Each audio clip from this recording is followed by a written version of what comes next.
পূর্ব মেদিনীপুর জেলা সফরে আজ দীঘায় আসছেন মুখ্যমন্ত্রী মমতা ব্যানার্জি।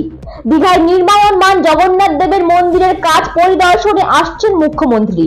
পাশাপাশি দানা ঝড়ের প্রভাবে দীঘার সমুদ্র সৈকতের কি পরিস্থিতি রয়েছে সেটা দেখবেন।